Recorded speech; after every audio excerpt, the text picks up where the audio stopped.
Hoje nós vamos iniciar mais uma série de mensagens aqui. O tema dessa série de mensagens é o caminho da generosidade. O caminho da generosidade. E eu quero começar, irmãos, aqui falando com muito temor a respeito desse assunto, porque nós vamos pisar durante essa série de mensagens em um território muito delicado. Um território delicado pela compreensão popular e o clamor popular que existe quando tocamos nesse assunto, porque existe um contrassenso, existe muita polêmica, existe muita dificuldade para se compreender o assunto, porque existe muita exploração dentro do universo cristão a respeito daquilo que nós vamos tratar nessa série de mensagens, que é o caminho da generosidade. Porque quando nós falamos sobre generosidade, nós estamos também falando na capacidade que nós temos de nos doar, nos compadecer, né, e nos envolver com a vida do próximo. Isso não apenas no sentido emocional ou no sentido de amizade, mas também no sentido de compartilhar aquilo que nós temos, aquilo que nos é dado. Por isso existe muita polêmica, porque todas as vezes no universo cristão que nós falamos hoje na igreja sobre doação e nós falamos sobre compartilhamento, as pessoas já vão ligar diretamente a essa polêmica que existe dentro da nossa, principalmente dentro do nosso país, que é a exploração financeira que acontece dentro das igrejas. E é por isso que nós vamos pisar nesse solo com muita delicadeza, para não ofendermos e para termos o cuidado de tratarmos do assunto com muita clareza segundo as Escrituras, não privando os irmãos do conhecimento necessário que a Bíblia traz sobre o assunto, porque isso seria errado, mas também desconstruindo toda essa visão errada, exploradora, toda essa visão mercantilista e mercenária que existe dentro da igreja hoje sobre o assunto doação. É por isso que nós vamos tratar desse assunto nessa série, e eu gostaria que você abrisse o seu coração e a sua mente para que você pudesse entender o que o Evangelho fala, o que a Bíblia fala, não sobre o que nós devemos fazer, mas sobre quem nós devemos nos tornar. Amém?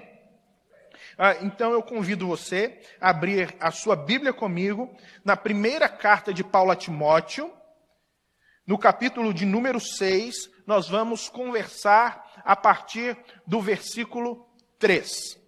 Abra a sua Bíblia e deixe a sua Bíblia aberta, e nós vamos conversar sobre alguns versículos desse capítulo, e à medida que nós vamos conversando, nós vamos lendo.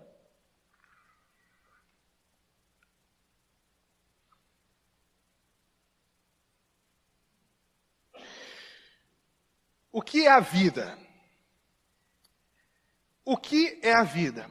Porque é a nossa compreensão do que é vida e do valor que atribuímos à vida que vai nos levar a entender a jornada como sendo um caminho de generosidade e não um caminho de autorrealização. Porque a maior parte do evangelho e da compreensão social que nós temos é que vida e a jornada que nós desenvolvemos nessa caminhada existencial que nós temos é uma jornada de autorrealização. Quando as Escrituras, elas vão trazer uma outra perspectiva. Nós estamos nesse caminho, e esse caminho deveria ser o caminho da generosidade, e não o caminho da autorrealização. E eu quero tentar exemplificar isso para os irmãos, através de um exemplo que eu já dei algumas vezes aqui, e quero tornar a dá-lo. Imaginem comigo, usem aí a imaginação de vocês, como se eu estivesse em uma estrada. E essa estrada é uma estrada infinita. Infinita. Esse caminho é um caminho infinito. E nessa jornada infinita, eu dou um passo, o meu primeiro passo.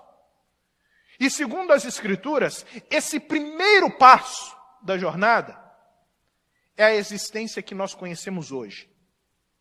É a vida que você tem hoje.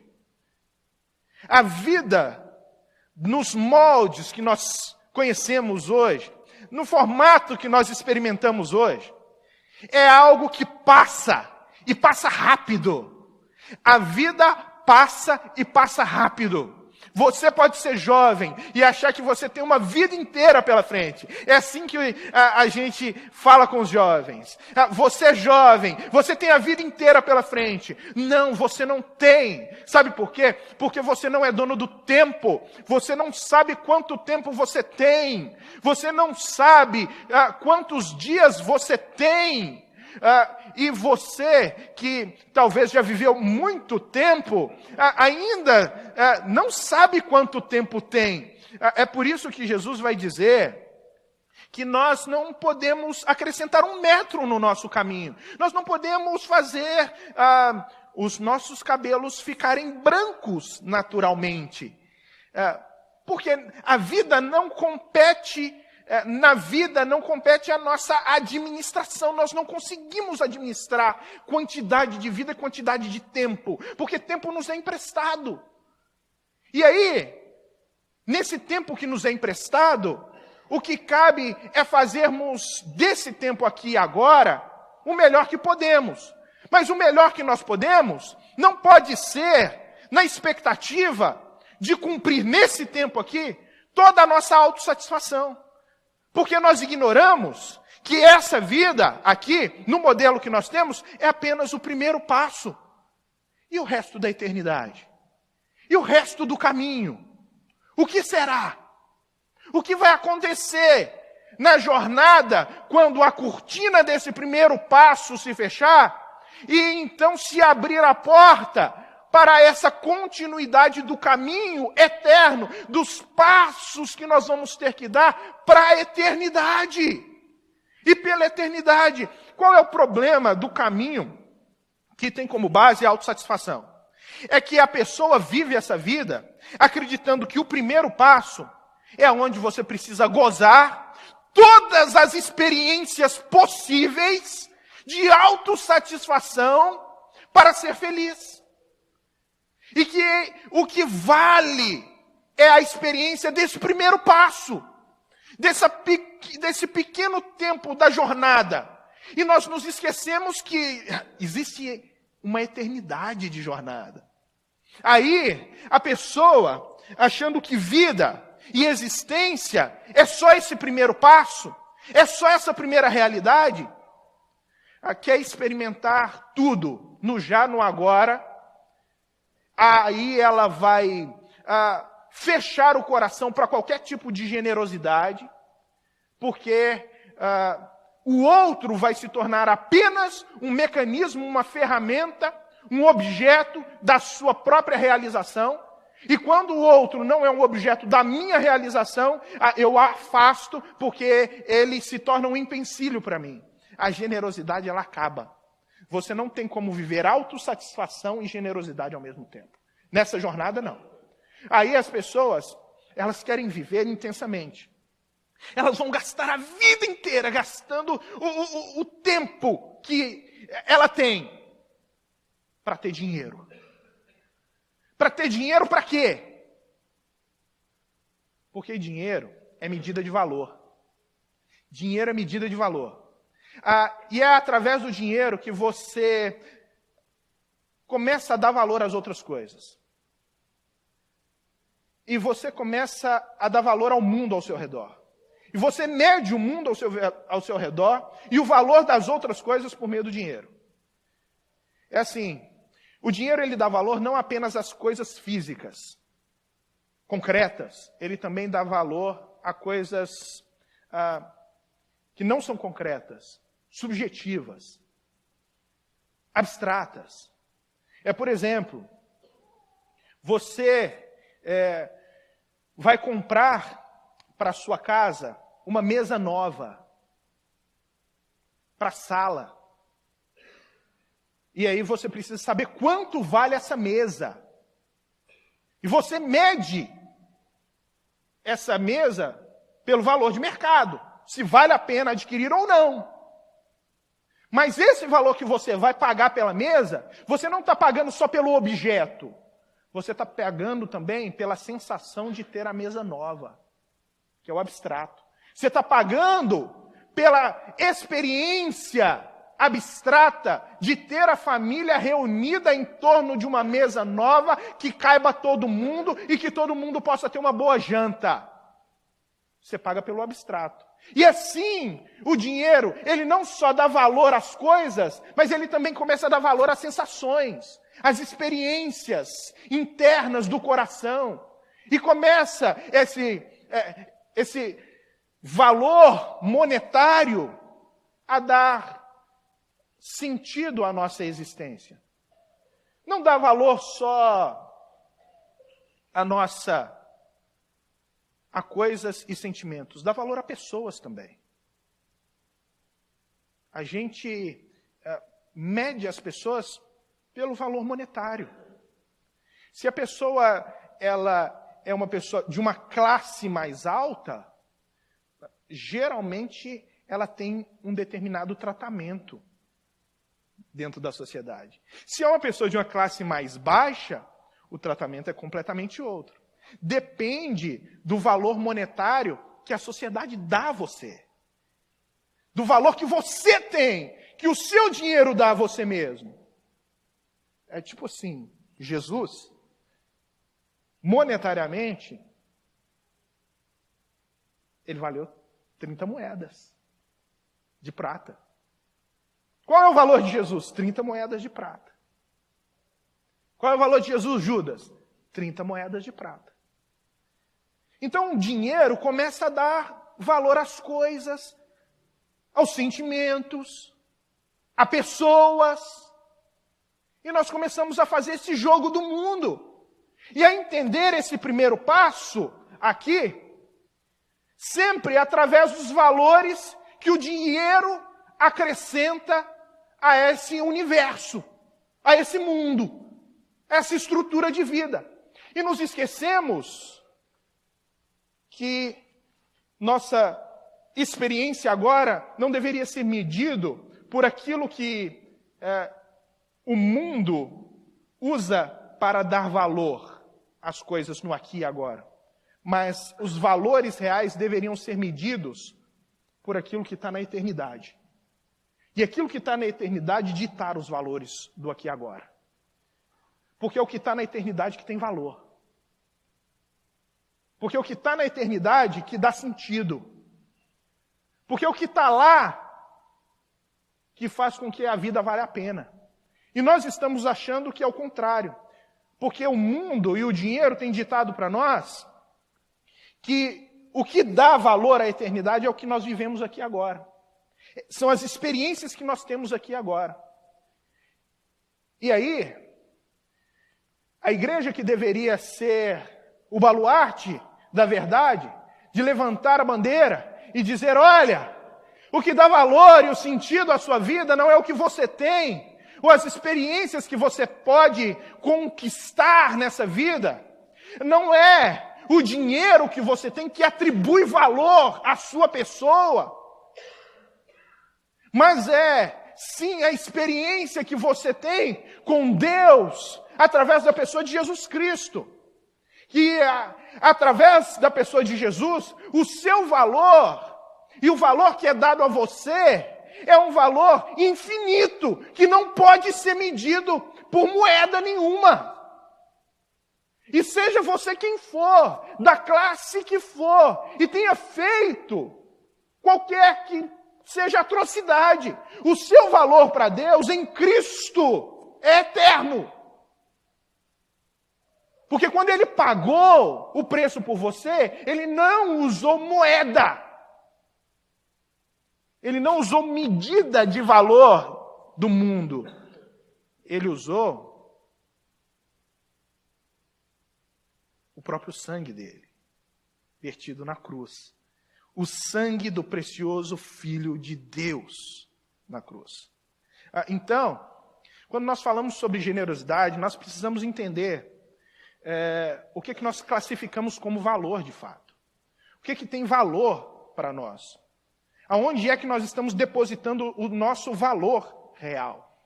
Porque quando nós depositamos o nosso valor, é que nós somos capazes de atribuir àquilo que nós estamos depositando o nosso valor algum significado, alguma significância. Se nós não depositamos valor em seres humanos, em pessoas, nós vamos usar pessoas para atingir os nossos objetivos, mas nós não vamos estar dispostos a viver a generosidade. E a igreja, como eu disse, que deveria ser o baluarte disso, dessa verdade, dessa bandeira, começa a entrar no jogo do dinheiro, no jogo de um valor deturpado, corrompido, no jogo que começa a incentivar você a acreditar que bênção de Deus é você ter. E a bênção de Deus passa a ser atribuída a ela valor pela moeda, pelo dinheiro que você tem. Porque bênção de Deus nas igrejas hoje tem a ver com a sua conta corrente, tem a ver com quanto você ganha, tem a ver com o dinheiro que você tem. O grande problema de tudo isso dentro da igreja é que esse tipo de visão, esse tipo de percepção é satânica, é diabólica. Esse tipo de visão é reducionista. Esse tipo de visão não é bíblica. Esse tipo de visão não é sadia nem saudável para ninguém que constrói a sua vida e os seus valores a partir da moeda, a partir do dinheiro. Se nós construirmos a nossa vida a partir do dinheiro, nós seremos profundamente frustrados, por mais que você tenha. Porque segundo as Escrituras, segundo a Bíblia, você pode ser o mais rico dos homens e ainda assim o mais pobre. Ainda assim o mais pobre. Você pode talvez ser o mais pobre e ainda assim ter um lar que é um lar. Ainda assim ter uma cama que é fofa, que é confortável, um travesseiro que você coloca a sua cabeça nele e você consegue dormir em paz. Você pode ter as suas necessidades e ainda assim conservar a sua integridade. E é justamente isso que a Bíblia vai chamar de valor. Por isso a Bíblia vai falar, olha, buscar em primeiro lugar o reino de Deus e a sua justiça, e todas as outras coisas vos serão acrescentadas. Vocês não podem servir a dois senhores. Vocês não podem servir a Deus e a Mamon, vai falar lá. E tem que ser traduzido por Mamon. Algumas Bíblias vêm, você não pode servir a Deus e ao dinheiro. Você não pode servir a Deus e às riquezas. Você não pode servir ao Senhor. Mas o que é dinheiro? Dinheiro é dinheiro. O que é riqueza? Riqueza é riqueza. E tem algum problema em você ter dinheiro? Não. Tem algum problema em você ter riqueza? Não. Qual que é o problema então? O problema é quando o dinheiro ele é elevado à categoria de fim. E quando o dinheiro é elevado à categoria do fim da vida da gente, ou seja, a finalidade última da vida da gente é ter dinheiro, aí esse dinheiro se torna mamon. E aí você tem um problema. Porque quando ele se torna mamon na sua vida, ele é o seu Deus. E é por isso que as igrejas estão com problema, porque o dinheiro tem sido o fim e Deus tem sido o meio. Deus tem sido meio para conquistar dinheiro. As pessoas vêm para a igreja para conquistar dinheiro. As pessoas vêm para a igreja para ter o bem-estar, para conquistar a bênção. Então Deus é apenas esse instrumento para conquistar o fim. E o fim é o dinheiro. E quando você tem o fim como dinheiro, Deus, que é Deus, é rebaixado à categoria de ídolo. Ou de servo. E o dinheiro, que deveria ser só dinheiro, é elevado à categoria de Deus. E se torna mamon. E se torna Deus sobre as nossas vidas. E aí ele passa a configurar os nossos valores. Ele passa a ditar o que você deve sentir, como você deve se sentir. Ele passa a atribuir valor à vida de ser humano. Aí você é capaz de vender Jesus por 30 moedas. Independente de quem você seja. Porque tem muita gente vendendo Jesus por 30 moedas, ou mais, aí dentro do templo. Porque Jesus se tornou só uma mercadoria. Jesus se tornou só algo a ser comercializado dentro do templo.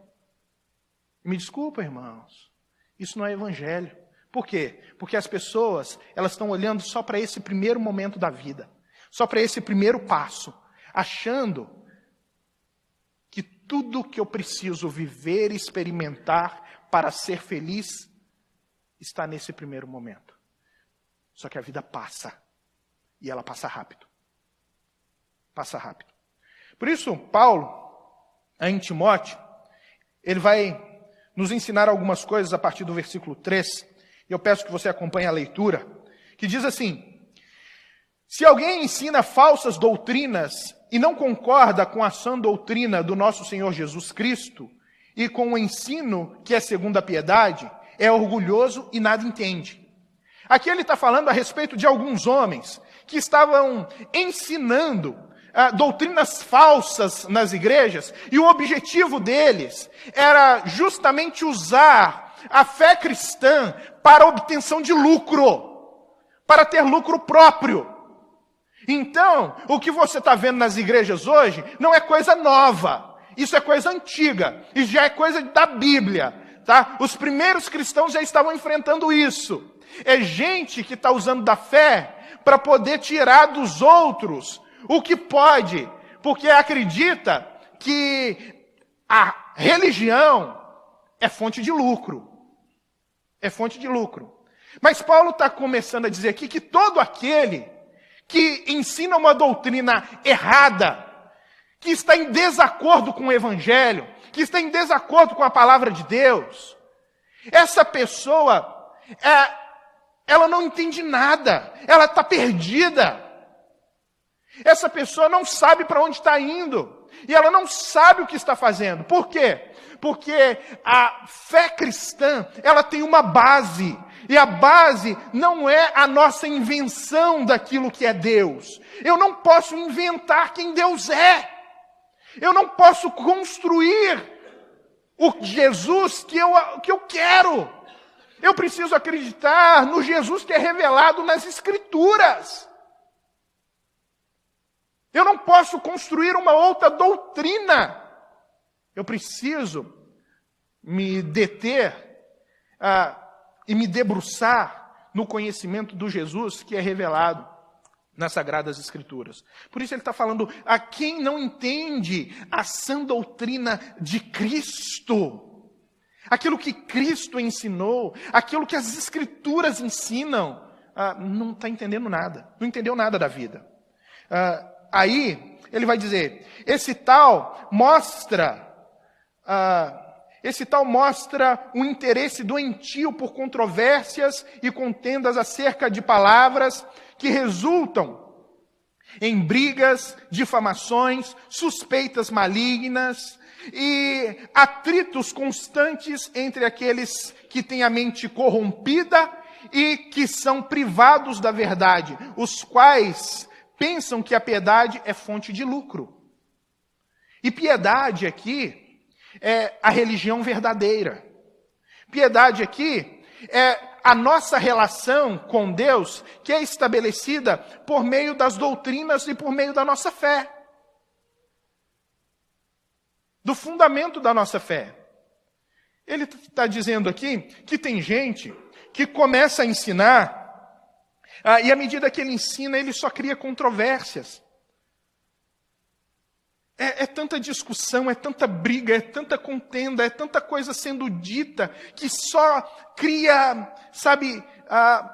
aversão da sociedade ao Evangelho.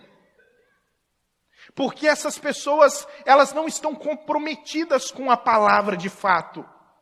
O que elas querem é só o lucro da piedade.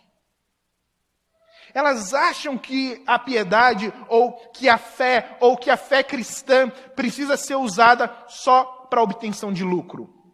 Mas Paulo vai dizer o seguinte: de fato, a piedade, a fé, com contentamento, é grande fonte de lucro. E essa palavra aqui, contentamento, é muito importante. Ele vai falar, olha, você quer ver como que a piedade, a sua fé, ela é uma grande fonte de lucro para você, mas não lucro financeiro, ele vai dizer. Tem um lucro que é muito maior, muito mais potente, que é o contentamento. Essa palavra contentamento, no seu original, tem a ver com inteireza. Tem a ver com aquela pessoa que descobre a si mesma, que descobre quem é, e à medida que descobre quem é, pode se tornar uma pessoa diferente. Pode se tornar uma pessoa que consegue controlar e dominar a si mesmo, os seus desejos, as suas vontades. E aí se tornar contente, independente daquilo que está acontecendo ao seu redor. Se tornar contente consigo mesmo. Tem a ver com gratidão. Tem a ver com a pessoa fazer a avaliação correta de si mesmo. Meus irmãos, o que é o problema das pessoas hoje descontentes por causa do dinheiro? É porque o dinheiro dita o que é felicidade, o que é alegria.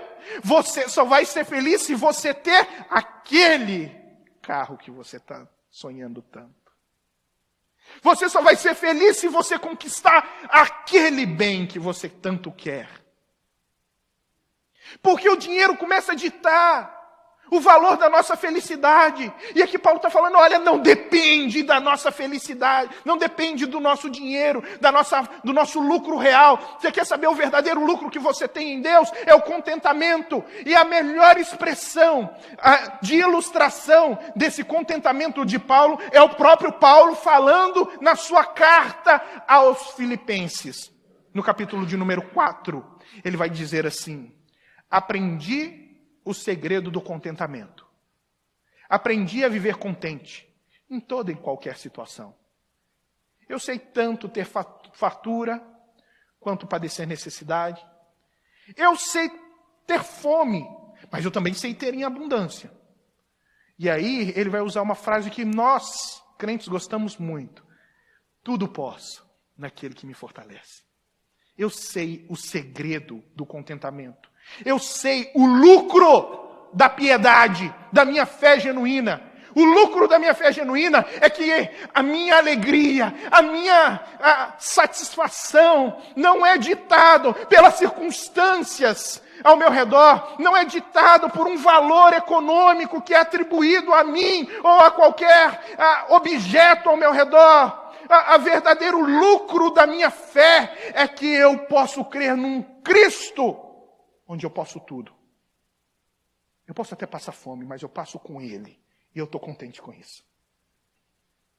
Não são as circunstâncias que ditam o que passa dentro de mim. Eu me conheço. Eu sei quem eu sou em Cristo. Eu sei os novos valores que eu tenho em Jesus. Eu aprendi a gratidão. Porque nós vamos dando tanto valor, irmãos, a bens. Principalmente depois dos anos 50, dos Gold Years, aonde bem de consumo passou a ditar valor de família. Passou a ditar passou a ditar o sucesso das pessoas. Porque até então, as pessoas acreditavam que bem eram coisas mais simples. Bem era a família. Bem eram os amores que nós contraímos. Bem eram as amizades que nós desenvolvíamos. Agora, deixa eu perguntar para você. O marido que precisa pensar entre trocar de emprego e trocar de mulher, qual que vocês acham que ele vai deixar? Se ele ganhar bem. É por isso que tem muitos lares destruídos. Porque o marido, ele acredita que o trabalho vale mais que a família. Ele se dedica mais para o trabalho do que para a família. Porque é o dinheiro que estabelece o valor. É o dinheiro que estabelece o valor dele na sociedade. E quando o dinheiro estabelece o valor social que ele tem, se for para reduzir o valor social que ele tem, para ficar com a família, ele não vai querer isso não. Ele prefere manter o seu status social. Porque família, para a sociedade, não tem status. Não dá status. Uma pergunta. Você perde amigos por causa de dinheiro ou perde dinheiro por causa de amigos? E aí? Não é? Qual é o valor que nós damos às pessoas? Geralmente a gente prefere perder amigo por causa de dinheiro. A gente fala assim, olha, deixa eu te falar. É o seguinte, se eu te emprestar esse dinheiro aqui, você não vai me devolver e nós vamos romper nossa amizade. Eu não quero mais conversa com ele, não. Não me devolveu minha grana. Está me devendo. Caloteiro ele. Nós atribuímos valor às pessoas a partir de dinheiro. Mas gente não é medida a partir de dinheiro. Gente é medida a partir de evangelho. Pessoa precisa ter valor não a partir daquilo que o dinheiro atribui a elas, mas a partir daquilo que Cristo fez por elas na cruz. E aí, Paulo vai continuar dizendo, olha, se você aprender o segredo do contentamento, que a sua alegria não depende da circunstância financeira, da sua conta, que você pode encontrar uma satisfação em Cristo, que vai muito além de qualquer circunstância desse momento passageiro, porque você pode experimentar a sua vida agora a partir de um reflexo da eternidade. Porque na eternidade não haverá choro, lágrima, tristeza, dor. E nós não olhamos para aquilo que Cristo nos deu com esse anseio, com essa alegria. Nós não olhamos para os valores da vida, irmãos. Nós não olhamos para a família, para amigos. Nós não estamos olhando direito para o nosso trabalho. Nós não estamos olhando direito para os valores que nós temos em casa, até os bens que nós temos em casa. Nós somos insatisfeitos. De novo esse carro. Eu já estou com esse carro há 2 anos. Não quero mais esse carro. O vizinho trocou, eu preciso trocar também. O irmão da igreja chegou com um carro novo, eu preciso trocar também. Nós vamos atribuindo valor social a partir de dinheiro. Nós acreditamos que a nossa alegria depende das férias que nós vamos tirar. Para onde nós vamos? Cansei de ir para Belo Horizonte. Eu só vou ser feliz se eu for para Paris agora.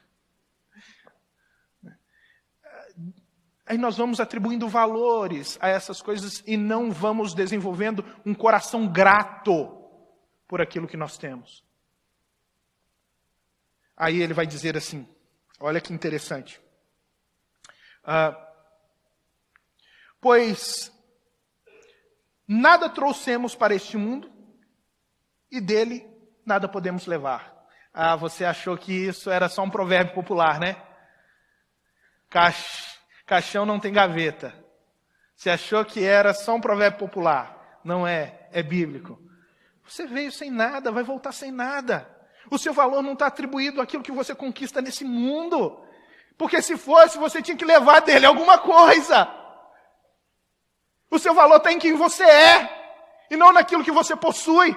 Mas quando aquilo que você possui você, então aquilo que você possui deixa de ser apenas um objeto e se torna Deus. Se torna o seu Deus, porque começa a atribuir valor a quem você é. E você acha que você é alguma coisa porque você tem. E quanto mais você tem, você acha que é. Só que aí, quando você tem essa visão, quanto mais você tem, mais pobre você é, segundo as Escrituras. Segundo a palavra de Deus. Aí o texto vai continuar dizendo: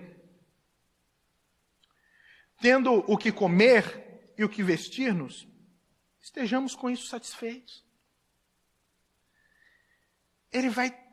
Você vai falar assim, tá bom, você está aí falando contra essa teologia da prosperidade, que está pegando fogo nos nossos dias, mas agora você vem com uma teologia da pobreza, porque né, você tem o que vestir e o que comer, então está tudo bem. Não, ele não está falando aqui simplesmente em ter o que vestir e o que comer. O que ele está falando aqui é você ter a capacidade de ter satisfação em Cristo.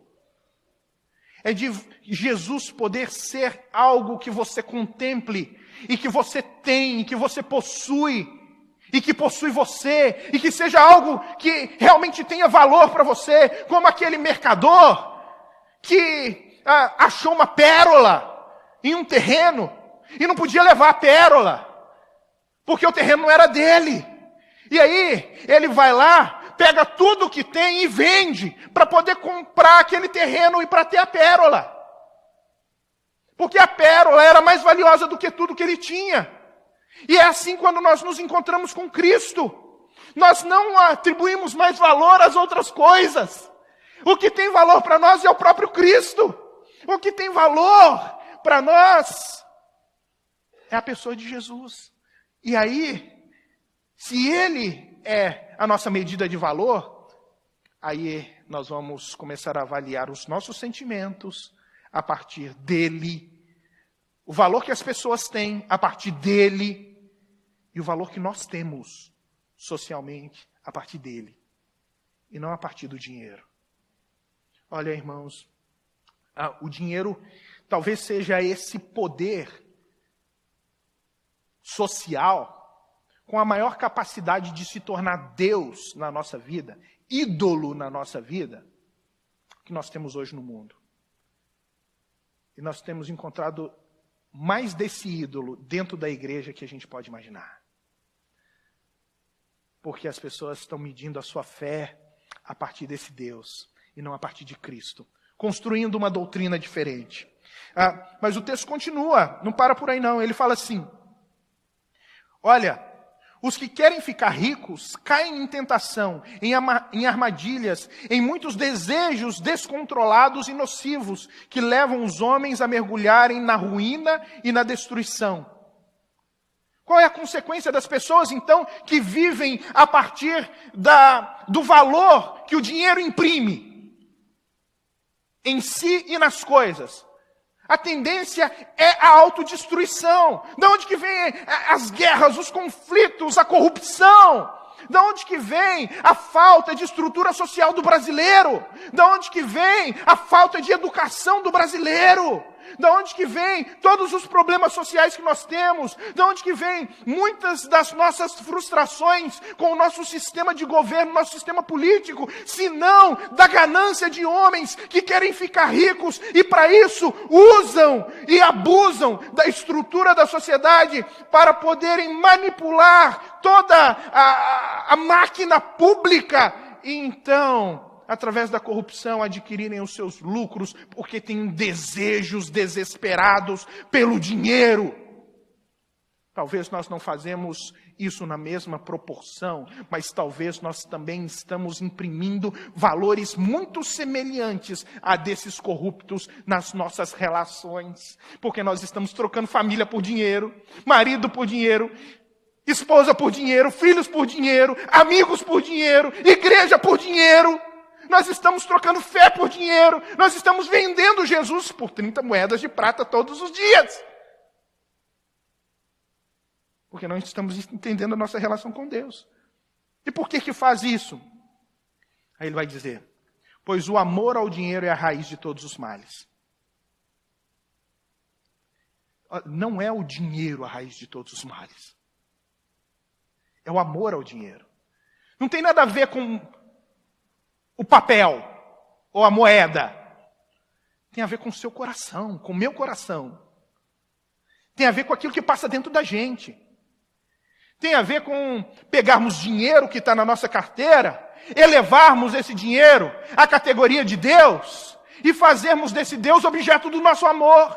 Quando, na verdade, o objeto do nosso amor deveria ser quem? Cristo Jesus. Cristo Jesus. Aí ele vai continuar dizendo, algumas pessoas, por cobiçarem o dinheiro, desviaram-se da fé e se atormentaram com muitos sofrimentos. Ele está falando de gente que ele conhece.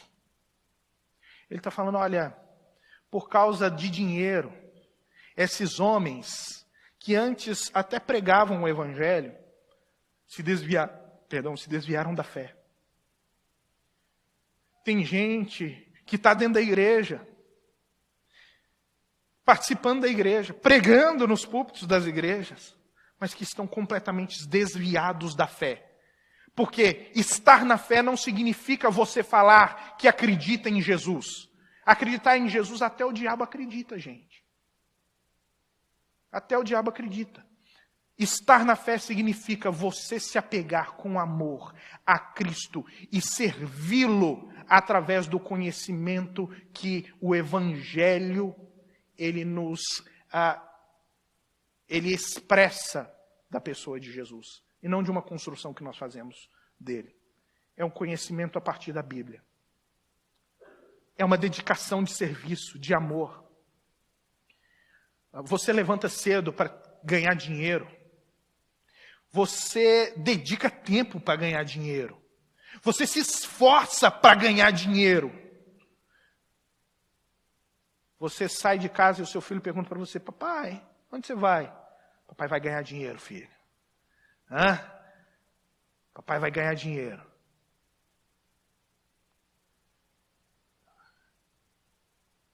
Mas a gente não se envolve com o mesmo fervor com as coisas do reino de Deus. Falta esse fervor. Falta nós mudarmos os nossos conceitos. E nós, ao invés de sairmos de casa para ganhar dinheiro, quando o seu filho perguntar, papai, aonde você vai? Ao invés de você falar, papai vai ganhar dinheiro, você fala, papai vai sair para a glória de Deus. Para a glória de Deus. Olha, eu vou trabalhar duro, mas o dinheiro é consequência. Eu vou fazer isso para que Deus seja glorificado. Para que o nome de Cristo seja honrado. Eu vou me relacionar com as pessoas, não para tirar dinheiro delas, mas para que Deus seja glorificado.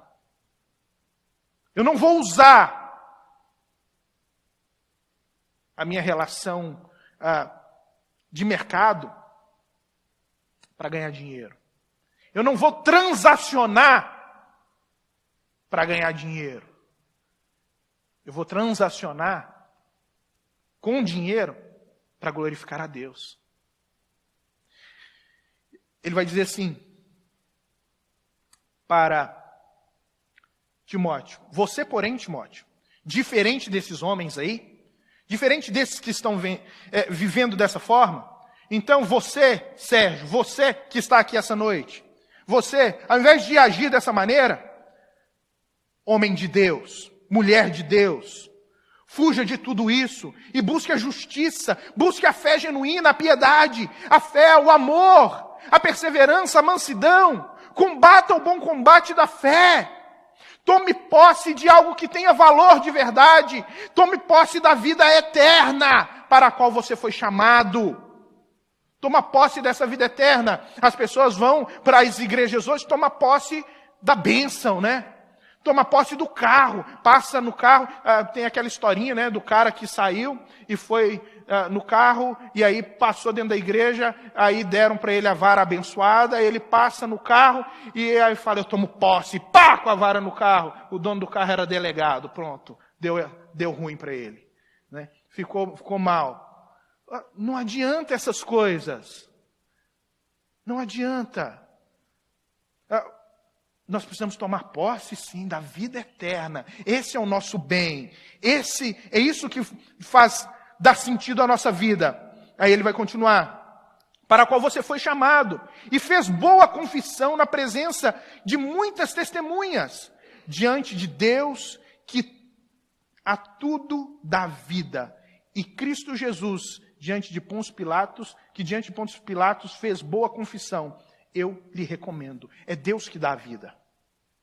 É o Cristo que estava diante de Pôncio Pilatos, no ato da condenação dele, que morreu por você, que atribui valor à sua vida e atribui valor à vida de todas as pessoas com quem você se relaciona. Aí ele vai dizer, guarde este mandamento, imaculado e irrepreensível, até a manifestação do nosso Senhor Jesus Cristo, a qual Deus fará se cumprir no seu devido tempo. Cristo vai voltar.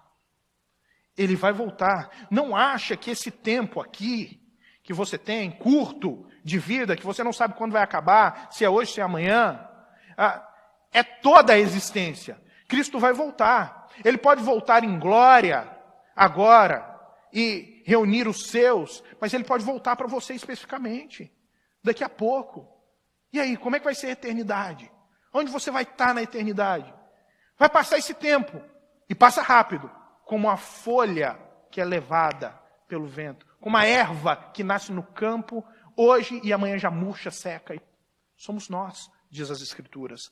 Nós precisamos refletir sobre isso. Ele vai dizer, Ele é bendito e único soberano, o Rei dos reis, o Senhor dos senhores, o único que é imortal, habita na luz inacessível, a quem ninguém viu, ninguém pode ver, a Ele seja a honra, o poder para sempre. Amém. É esse Deus que eu sirvo. O Deus que é o Rei dos reis, soberano. Sabe o que ele está falando? Não tem rei que possa atribuir valor a você. Ou seja, não é o rei do capitalismo, não é o rei que se assenta no trono do Brasil, Michel Temer, não é o rei que se assenta no trono da maior potência mundial, hoje, Trump. Não é esses homens que dão valor à vida humana. É Cristo. É esse Deus que se assenta no trono. Aí por fim ele diz assim, ordene aos ricos, os que são ricos no presente mundo. E aí eu pergunto para você, para nós acabarmos, você é rico? Quem é rico, levanta a mão aí. Alguns são ricos. Deixa eu falar para você o que é rico aqui para Paulo. Tá? Você tem o que comer? Você tem o que vestir? Tem algo a mais que isso lá na sua casa? Tem um pouquinho a mais que isso? Não, você está rico, hein? Tenha mais que isso, você está rico. Porque para Paulo, se você tem o que comer, o que vestir, você tem que estar satisfeito. Se você tem mais que isso, meu filho, você está rico. Você está bem demais, você está nadando de braçada. E nós estamos ricos. Então diga para esses homens e mulheres aqui essa noite, que tem um pouquinho mais, o seguinte, diga para eles que não sejam arrogantes. Não ache que você é melhor que ninguém por aquilo que você tem. Não é o que você tem que faz de você quem você é. O seu valor não é atribuído pelo valor monetário, pela moeda. Digam a eles também, não ponham a sua esperança na incerteza dessas riquezas. Riqueza vem e vai. A economia muda. A política muda. Isso tudo muda. Vem e vai. Não interessa o que você tem. Isso pode ser tirado de você a qualquer momento, mas ninguém pode tirar de você quem você é, se você entende quem você é internamente. Se você está inteiro, contente, se você entendeu o segredo do contentamento. Mas em Deus que tudo provê ricamente para a nossa satisfação. Você quer estar satisfeito? Tenha satisfação em Deus. Ele provê para você. O dinheiro não vai prover para você esse buraco no seu coração quando você se acha incompetente. Porque nós nos achamos assim às vezes. Quando você se acha insuficiente. Quando você se sente deslocado. Quando a vida começa a perder o valor, o brilho, o sentido. Dinheiro não vai dar, você pode fazer compras. Supre hoje, amanhã você quer comprar mais. Nada disso vai dar valor e brilho. Só Cristo. Só Cristo vai realmente, Deus realmente pode dar essa satisfação a vocês. Aí, ordene-lhes que pratiquem o bem. Sejam... perdi aqui. Ordene-lhes que pratiquem o bem, sejam ricos em boas obras, generosos e prontos a repartir. Dessa forma, eles acumularão um tesouro para si mesmos, um firme fundamento para a era que há de vir e alcançarão a verdadeira vida. Beleza. Agora nós chegamos na parte da nossa teologia da prosperidade. Você quer ser próspero? Não está naquilo que você pode reter. Está naquilo que você pode compartilhar. Não é aquilo que você retém, que é riqueza, mas é a capacidade de fazer bem para o próximo, de enxergar a vida do outro, de enxergar que ser humano tem valor, de enxergar que tem vidas que precisam, que tem gente que tem menos que você, e que você pode ajudar, de você se solidarizar, de você se compadecer, de você andar nesse mundo aqui, vamos voltar aqui, nesse mundo do primeiro passo, não para a autossatisfação, mas andar no caminho da generosidade, andar no caminho do compartilhamento. É assim que vocês vão ter a riqueza de verdade, diz o texto. É assim que vocês vão ser ricos de verdade. Porque você pode ter muito acumulado.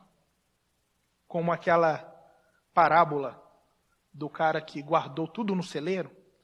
Teve uma produção grande. Precisou destruir todos os seus celeiros, Jesus conta. Construiu tudo novo, grande. Encheu tudo de grãos. Aí depois deitou na cama, falou assim, minha alma, se alegra, regala-te, goza, você está rico. E Jesus olha para ele e fala assim, você está pobre, louco, hoje pedirão a tua alma. E o que você juntou vai ser para quem? Vai ficar para quem? Você estava rico e estava pobre e não sabia. Mas hoje, se você entender o caminho da generosidade, você sai daqui, talvez pobre, mas muito rico. Que Deus abençoe a sua vida. Vamos ficar de pé, vamos orar.